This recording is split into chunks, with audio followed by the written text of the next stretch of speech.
Well, even better, give them extra credit, you know, because at They this have point, so much extra credit already. well, actually they do. I mean, my students, I did a summary of like all the daily grade options, and I found we've already reached the maximum amount that's on the syllabus now, right? And they have other things scheduled for daily grades coming up, but, you know. So what we're hoping to do is get some reports on the ground from students that get into a little more nuanced and fuller picture of what their experience is like, and we can get on a survey. So we'll see. Go ahead. I'd be surprised if we can get them this semester. We may have to wait till that, because they are next. Yeah. I mean, we'll see. I mean, you know, if Yeah. it's one of these things where we didn't make any firm commitments to it, but it's sort of like, here's the laundry list of things that we might be able to do in the proposal. Or we could do a survey even. Oh, we'll be doing those, and believe For me. a couple of the students. Oh, well, we'll be doing surveys of your entire course. You know, just When? well, as soon as we finish with the IRB approval. But Before this semester?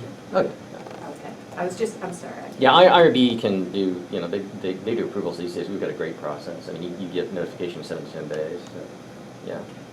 We reformed our IRB a few years ago. So anyway, first of all, just a little something different, and we need to switch to our view there, Chantal. Just for a little something different, I'm using TaskStream, or TaskStream's using me. That's not just, and the funny thing is that my students are having no usage problems whatsoever. Wow. I had they did the first they did the first little they did the first little piece of constructing this, and anyway, they did the first little piece of constructing this, and what we need to keystone that a little bit. That needs to be a lot farther away. I mean closer. No, farther away. Yes. So anyway, they did the first little piece of this, and the first little piece is they constructed their home page. And what I've got, let me go into one of these. Miranda's a pretty conscientious student here.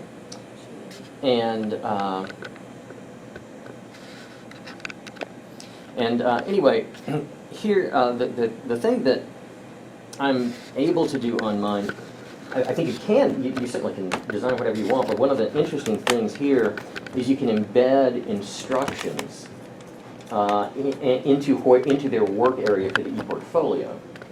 And as a result, what happens is the student has the instructions right there. They don't have to leave the platform to see the instructions. And then when they create their e-portfolio, those instructions are not visible when the e-portfolio pops up. And I'll show you what an e-portfolio looks like. That let me just get that running in the background. I'll show you what my little sample e-portfolio looks like, because there's an easy, well, I can do her web view if you want. But anyway, so what they have is right here they can click, and on their home page it's a modest goal, and they also have access to the document on Blackboard. It's basically, we still need a lot of, yeah. I'll move this one. Okay. Chantal, I don't know if we told you that part of the training for this job, you have to have a strong history of playing Twister to navigate your own body around the chords. But I'll bet that Dropbox is you, isn't it? Now this is what I call a worker, right? Chantal's multitasking so much stuff that I'm showing her Dropbox updates while we're doing the meeting. But Anyway, what we've got from Miranda is when the student looks at this, she sees the instructions within the platform itself, and they've got to do two things on the home page. Just introduce themselves, and of course this is part of that thing that we've been talking about with, just tell students get creative, do whatever you want. I've got some students that did straight text like she did. Some of the other students did a little video, obviously sometimes on their smartphone, and a few times not. Some of them did a little PowerPoint. And the whole, thank you, Chantal. And the whole thing then, they are supposed to combine, hopefully seamlessly, with this reflection on the course. How does the course fit into, their life plans and all that? Most of the students did, just kind of a generic sort of thing about, well, I think in my career I'm going to need to be more persuasive, and so I'm taking a course on, persuasive communication, all that. And I'm just sort of taking that for what it is. I mean, I'm not going to divert their attention from the content of the course to, making their home page look prettier or something. I mean, certainly, if we had other kinds of goals, maybe. But the end product then, and you can switch from this kind of view and this kind of view in the TaskStream platform is this way, because this is the sort of the comments, or if I were doing the full grade, it would look similar to this. It's kind of a worksheet type of thing. Or you can actually see how her work looks online. And this is a fairly typical, what I've done is I have created a plain template for them. And they can modify the template theoretically. Frankly, I haven't seen a student who's chosen to do that because, there's no reward for it in there. The way that's set up is a little bit strange because you actually have an extra click to see the student's e-portfolio. But this is actually what hers then looks like. Right. Now, I think what's kind of amusing here is how I have yet to see a student who has, well, no, I do have a few students who did something, that is more elaborate. Probably the most involved version of anything is this. And by the way, you'll see one of the weird things with TaskStream, they've got a lot of jargon on the platform. And you almost have to learn this vocabulary before you can use it. Because I had a fairly involved conversation with tech support, and what I wanted to do was very easy, but they just had these weird names for it. So it's like, well, you've got your directed response folio or something. And all of these strange terms, thank heavens that students don't see, to the best of my knowledge. But this is probably the most ambitious for that little homepage thing. And we're hoping, there.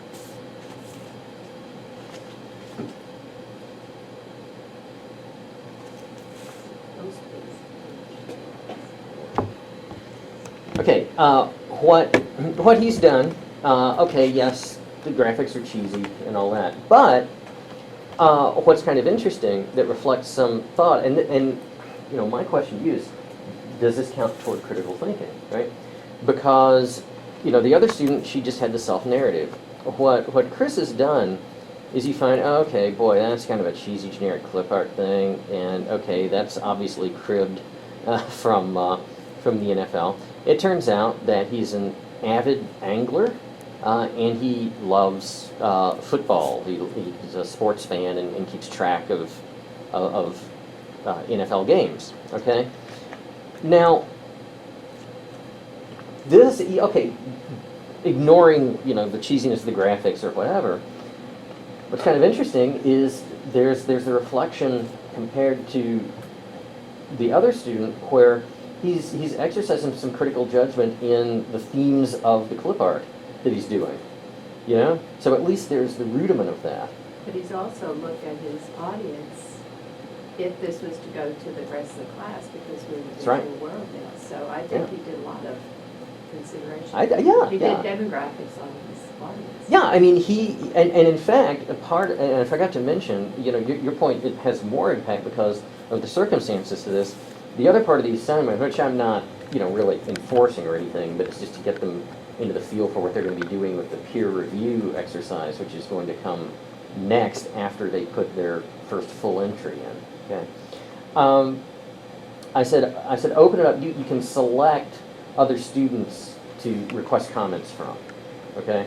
And I said, when you do that, request comments from me. Now, I can still make comments on any of them. But when they request comments, it's sort of like they want specific advice on something, and so it shows a little alert, comments requested, when I go in and see all these.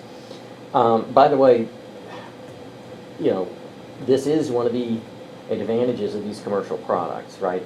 That students have certain options of communicating with you other than just sending you an email or operating through the Blackboard platform. So, you know, for all of the cumbersomeness of this platform, and it is cumbersome, bless you, and it is unbelievably primitive as a web construction tool. This is like HTML 1, okay? Oh, it's virtually impossible to wrap text around graphics. You played around with that? No. Yeah. Yeah. And the only way to do that is you start having to like customize all the settings and stuff. All right. But remember, this platform is specifically designed for students just to attach documents and work products to demonstrate competencies for certification in public education. That's what it's designed for. And frankly, that's what it does. You're not going to find these, you know, remarkable things like we've been seeing. We're not going to find many examples of the remarkable things we've seen in class unless the person already has a high degree of IT skills. And one of the things I think we need to think about as a possible caveat is to what extent an e-portfolio will widen the digital divide. I mean, unless they're getting a lot, or narrow it, I mean, unless they're getting a lot of, you know, digital literacy support, one of the things that I'm concerned about is students who are already really good at IT stuff, if we're requiring e-portfolios, they're going to wind up getting better grades or better evaluations on the rubric than students who aren't. And I'm not exactly sure that that's a good thing if what we're looking at is an e-portfolio as kind of this transparent window to assess competencies. Or are we saying that the physical construction of e-portfolio is part of the competencies? And with this e-portfolio, you know, you've got to say that, he's clearly making some strategic choices here that the other student didn't. Mm-hmm. But maybe the other student had a problem knowing how to insert images so they look decent. And should we hold that student accountable? I think it also depends though, I mean, like for our e-portfolios, We we can show you some require them. examples, they look pretty. Yeah, I mean, like we Okay. told Yeah, them we do. to put pictures and quotes, and we told them to do that. So then you have to compare, they did it because they were told, if they Mhm. wouldn't have been told, we don't know if they would have put it in there, or they may have, you know what I'm saying? Yeah, So, yeah. I don't know, I guess, I think it's relative to what I mean, although we've said we can't consider the assignment, I think some of this is also relative to what the assignment was, Mhm. so. And of course, this raises a really interesting question, and that is if we are going to have a large-scale implementation of e-portfolios, and if it is going to carry the weight that other kind of cross-departmental and throughout campus assessments have, then there may be some implications for saying, you know what, maybe this has to work the way that we do assess, or are supposed to assess, gen ed. And that is your guidelines for the e-portfolio have to have certain characteristics, right? Because see, what you're saying is, I mean, one of the basic principles, and this is actually going to be going into some of the scholarship we're going to be doing, with e-portfolios, you get exactly what you ask for, Yep. you know? And it's like, yeah, I mean, and I think a lot of what we're seeing, I I mean, if you recall, one of the things that Chantal distributed was that really interesting example of this beautiful e-portfolio, and the content of the e-portfolio was kind of talking students through each section. You know, I think each institution, or maybe each department even, would have to have something like that. You know, if you're going to insist on a minimum standard. It's on Blackboard. Right, because you pop that onto Blackboard as well. So I mean, this is what I'm encountering, and all I'm doing with my comments is I'm just making right now little one-liner sorts of things, like with him. Oh, from that view I can't access it. But with him I've got this deal of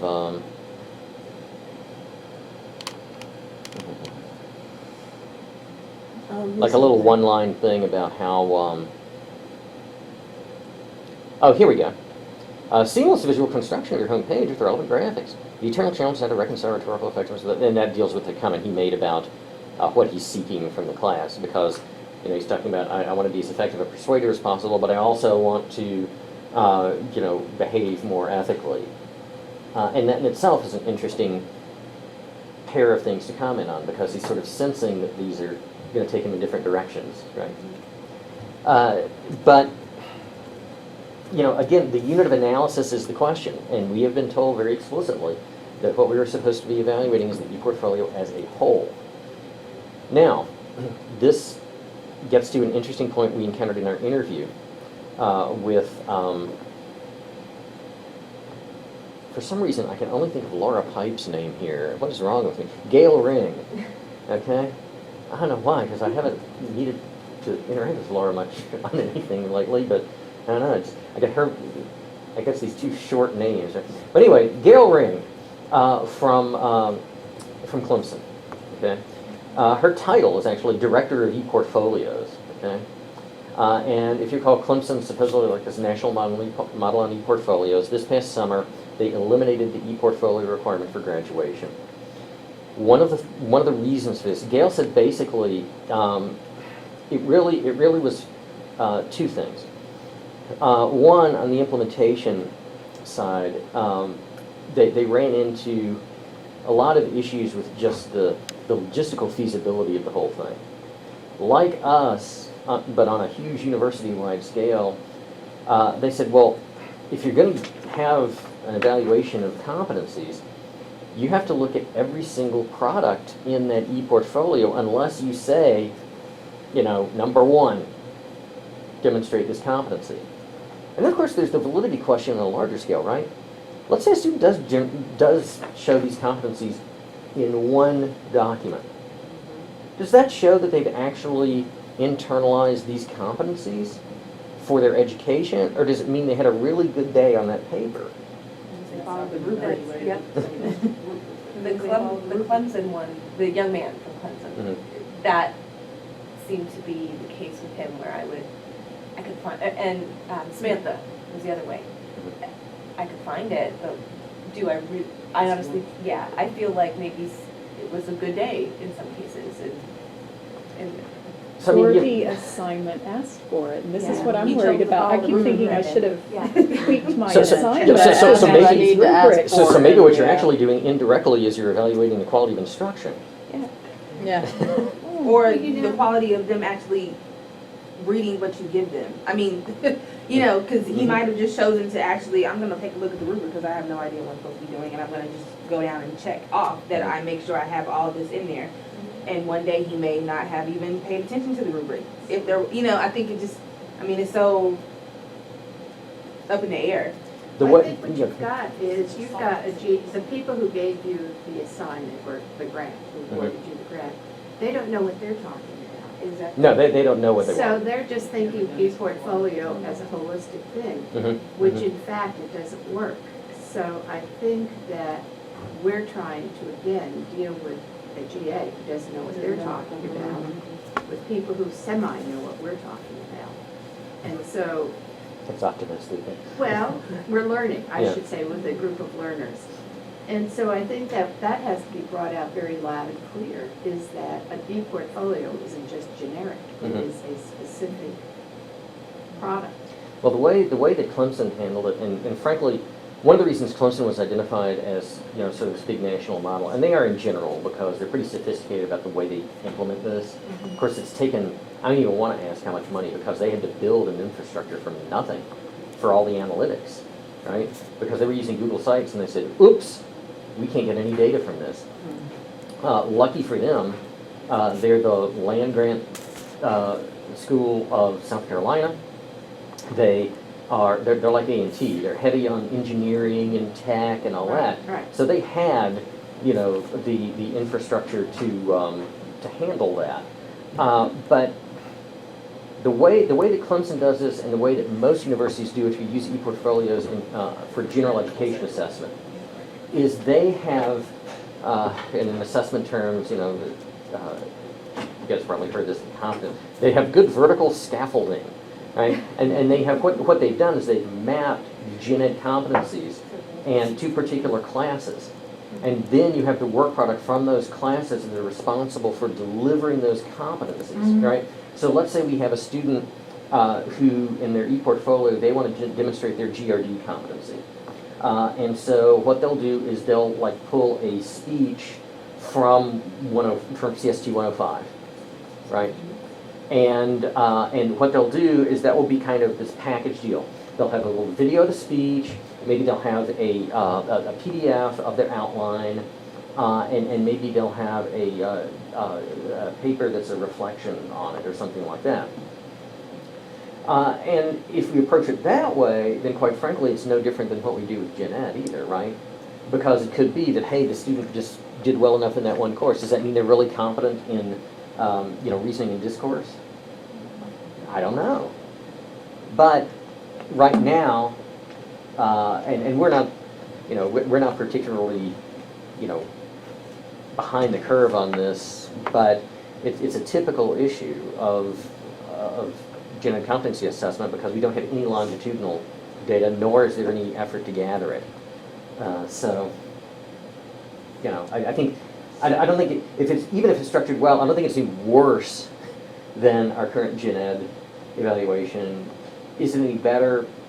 A lot of that depends on how you structure it, right? So anyway, that's right now we kind of have this tacit agreement, and A&T was pretty explicit about this.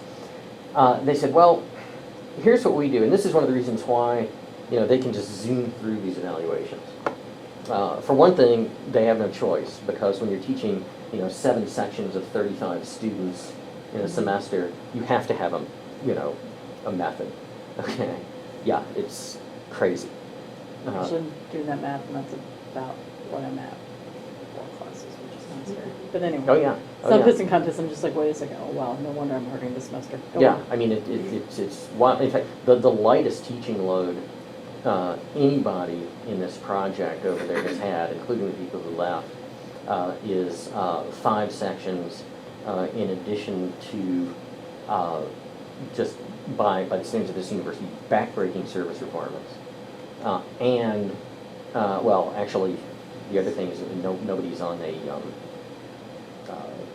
tenure line there, but those who are, they also have the research expectation as well. So it's tough. But what they do is they basically say, all right, they're operating evaluative principles. They say, all right, let's look at what competency we're trying to evaluate. As soon as we find that competency, we evaluate what level it is, and then we move on. It's workable. Of course, the real question here is, what if there's another part of the e-portfolio? And I think this is part of the problem with using this rubric for what we're doing now, right? We don't have a roadmap for the students saying, show this competency in this one place, right? Theoretically, if this were being used for gen ed, we would say, I mean, we would create, well, I mean, it would be like, I think the problem This. is, I know for my students, yeah, they don't know that they're part of the e-portfolio project, and I Yeah. don't want them to know that they're part of Same the here, e-portfolio project. So I think in some aspects, like you were saying, it's kind of that bait and switch that we're kind of using with them in a sense. Granted, for my class, it does not impact their grades if they line up with the rubric or not, because I feel like, how can I have them to come along on a journey that I chose to participate in? So I'll be interested to see when it comes to the final evaluation of all of this stuff. Yeah, I mean, but going back to. and we're actually gonna co-author that basically. I'll like write up the first draft and then we'll workshop it, Okay. yeah. Yeah, I mean, because we had talked about how other universities are choosing to use the rubric And modify it. and Right. how they, you know, if you find it, then the entire rubric gets that level. I mean, I don't know, for me personally, I don't know that I agree with that method, that Mhm. if you find it in one piece, that means the entire, Right. you know, and I think a lot of other things come into question with that, so. Yeah, I mean, it's a judgment call. I mean, certainly from the standpoint of the instructors, it makes it more workable. The concern is to what extent it is, and I think quite frankly, if it's a properly if the rubric is aligned with competencies properly, I don't think you need to worry about that because that's what you get anyway. Because, and what I mean by alignment is you would have, in this case, you know, instead of my entry 1, entry 2, entry 3, for the students, they would have like pre-constructed something like, you know, critical thinking, written communication. Or if we were doing this for our gen ed, you know, each part of the alphabet soup that we have there, you know, like, and we have the name of it, right? GRD, GSL, and all that. And so the students are told very clearly, you know, if you're going to demonstrate that competency, here's where you do it. I don't know that any of us really have that in our structure because it's not really what we're after, right? So now as far as the disclosure and things like that, I mean, bear in mind what we're doing is a standard type of experimental procedure, and in fact, I will actually be giving you. Well, they'll actually know about this when they get the surveys, because the surveys will say, you know, we are very interested in this. We're considering, you know, looking at e-portfolios as a way to, you know, assess student work and student learning, and we want to find out your input on this. But I think there's good reason, you know, for not telling that, because I don't want them to feel like guinea pigs, you know, and I want, and the other thing is, you know, I dove in there with them. I've got my own little, you know, crappy skeletal e-portfolio on there. And I tell them, gee, I don't know how to do such and such. And then what I'll do once I find out how to do it, I'll put the thing on the e-portfolio saying, oh, I popped this on my e-portfolio because I just found out how to insert a picture or whatever. I think that has helped them a little bit realize that I'm not, you know, kind of saying, here, do this, but I'm exempt. Because I've got to dive in there just to evaluate their work anyway, and I figured as long as I was there, why not pop up a little thing? Plus, nothing's more intimidating than, remember the old WordPerfect screen? That was the most intimidating thing ever. And that is, you turn on your computer, you go into WordPerfect, and it's just this giant blank screen. Nothing other than just the page. And you've got to figure out what commands. Yeah. Yeah, I have a blank screen, but it's usually because the computers fail. No, But- because I have nothing to put on it. Yeah. Anyway, what I thought I'd do is kind of approach stuff a little bit this way, showing, okay, here's what the students are encountering, here's how this might interfere, you know, here's one way of seeing how these things are manifested. The other thing we want to find out, and like I said, we're going to be doing that statistical stuff on the outside to see what happens, and what this means is rather than doing a lot of the physical evaluation in the face-to-face meetings, why do that when we can offload that to do on your own time as long as we collect that stuff in a timely manner, right? You're going to be getting really brief, my Qualtrics access went nuts, and I can't get in again, so I'm gonna have to find out why. But you're gonna be getting from the two of us a very, very brief little Qualtrics questionnaire asking, primarily it's diagnostic to figure out what you might like in terms of assistance resources particularly for your students, that will save you some trouble in, trying to do that from scratch. Is it for this semester? Yeah, yeah. Now, the good news is we've got a lot of that coming online within the next week from the Digital Act Studio. Okay. The reason For there's a all del- platforms? Oh, yeah, yeah. It's platform neutral. And it deals with things like, making wise choices and how to construct your e-portfolio, all of this stuff. The reason that hasn't been there before is, the state budget. We didn't even have the funds available, to hire anybody from that. So we're 3 months behind. No, actually, we're longer than that, because it was 6, 7, 8, 9, 10. But we were 4 months behind in that, because that was supposed to be ready before the semester started. But, because the state couldn't get its act together with the budget, we had no money to pay the students, we couldn't hire anybody until the funds officially were replenished, and they finally were. But we're way, way behind on those support resources. That was part of the grant, and that was part of what we were supposed to have. But, that's the way it is. But one of the things is, if you find there are things that would be helpful for your students, depending on the nature of the thing, Chantal and I probably can provide some degree of support for that, even if it's just a brief video tutorial on something. Do not make that platform specific, because we do not know all of the platforms. But I'm thinking about any sorts of things like students wondering about what strategy to use in talking about themselves, let's say, right? Or they're searching for ideas on how to connect the course with broader life goals. So it's basically these sorts of principal things, and anything we can do to help in that, we can easily pop that up. I feel like that's too late for my class now. Yeah.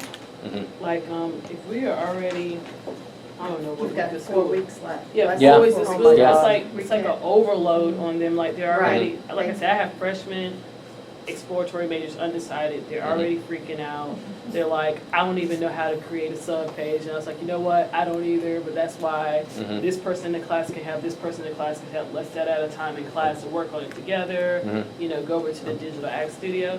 So I don't know if it would, I'm not gonna say it's not gonna be worth your time to do it, but at 4 weeks in, there's We don't even probably, have 4 weeks. Not even Yeah. 4 weeks. Yeah, it's not even We don't 4 even weeks. have 4 yeah, weeks. I think there's better use of everybody's time, Yeah. not to say it bluntly, but like, Well, that's what we need to know. So, Okay. yeah. Yeah, It I would've don't been see helpful any way before. a student will do anything other than what they got to do. Yeah, they're gonna do see, is part throw it of up there. the problem is the way this was originally structured.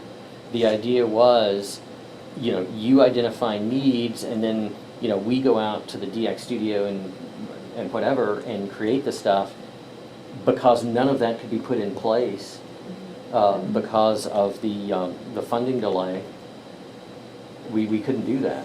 So I think maybe the best thing to do now is to concentrate on gathering student feedback.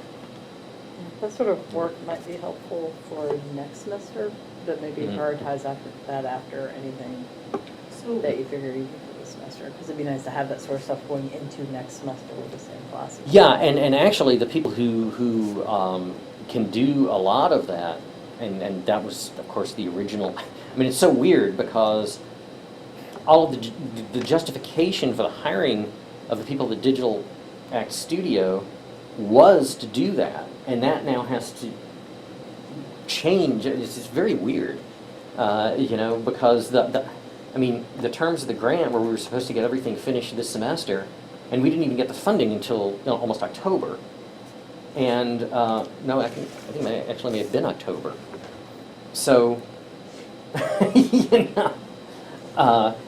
then it would have been great if the project focused on next semester, but it doesn't. So. Oh, yeah, we always get our funding in October. I don't know, so that's not abnormal to us. for a Like I while. said, because we're not faculty, so we're Yeah. here over the summer to work. We always this get our, out. we spend Yeah. ghost money. That's what we call it, ghost money, because Yeah, we well, don't get it until October. Yeah, I mean, there's certain ways you can do, actually, you can usually get away with that if it's things like, deferring payment on equipment expenditures and things like that. But we found that for personnel-related expenses, it's actually, we'd be the next ones to go in shackles. Because it's actually, Oh, man. it's actually a violation of state law to, and this is what we ran into with engineering. Okay, Chantel, how are you going to get paid? Because you can't just stop, right? We can't have her, well, she could have submitted timesheets, but they would have just been discarded because there was nothing to pull funds from for the timesheets.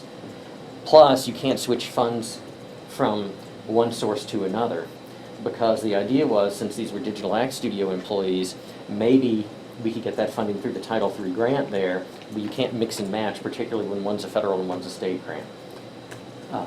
It's interesting, because my pals get paid, and they're paid with state funds, and they got a check September, October, so.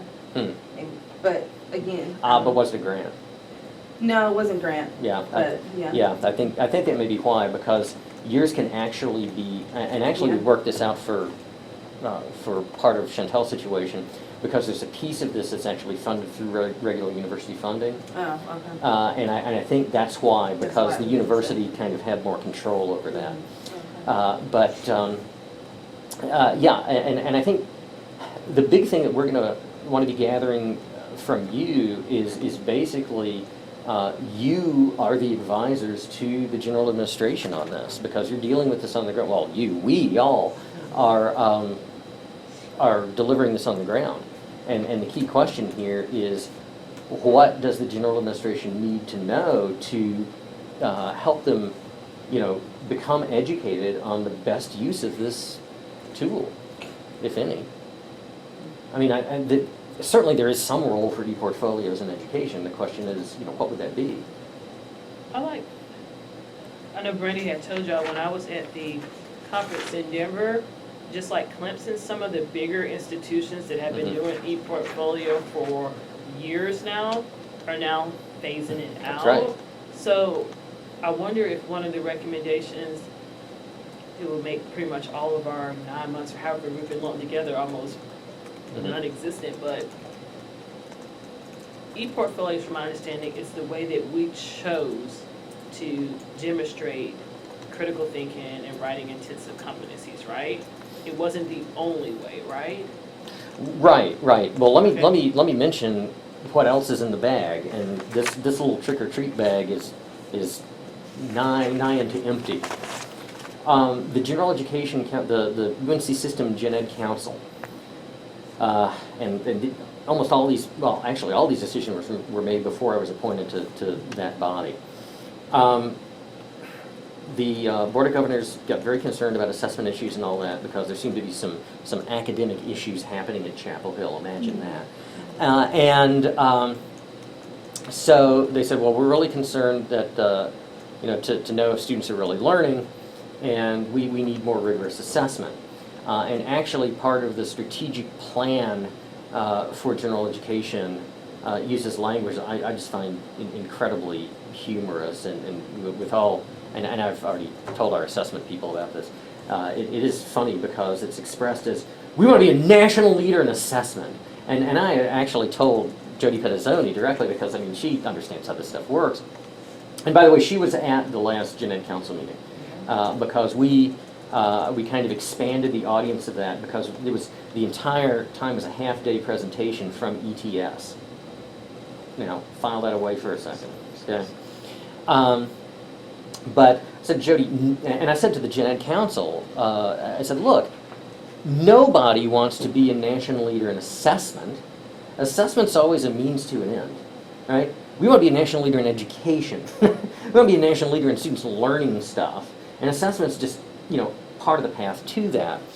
But, so the task was, the general administration was told, get the UNC system on board with some form of assessment. Now, anytime that's uttered by the Board of Governors, their frame of reference is K through 12 education, and their idea is, show us the test that you're going to use, okay? Some institutions took that very literally. Fayetteville State instituted the CLA, the College Learning Assessment, which is all writing samples, okay? It's incredibly laborious to score, but that's why the test costs so much. And that's now a requirement for graduation. That was done by a provostal bull, as I call it. The provost just said, we're going to do this, period. And they're doing it, and they seem pretty happy with it. I think it's a condition of graduation. Of course, CLA is designed to be a longitudinal test. That's actually its power. The reason that is on the table as a possible assessment instrument is, frankly, it's data from that assessment instrument that got people fired up about assessment. Because that is the database, the data from that study was used for the people who wrote Academically Adrift, and now there's kind of a follow-up to that.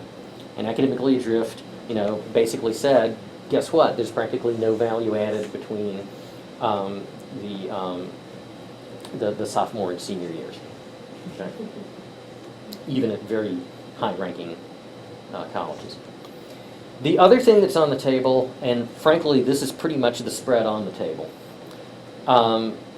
is ETS, Educational Testing Services, okay, in Princeton, New Jersey. And there's been a lot of interaction with them. GA has flown people up to New Jersey. This last meeting, ETS people, test designers, flew into Chapel Hill, all of us. And the concept is we have ETS design approximately a 40-item standardized test, and each campus then has the authority to develop its own customized portion. And the idea is that each campus would be developing its portion of questions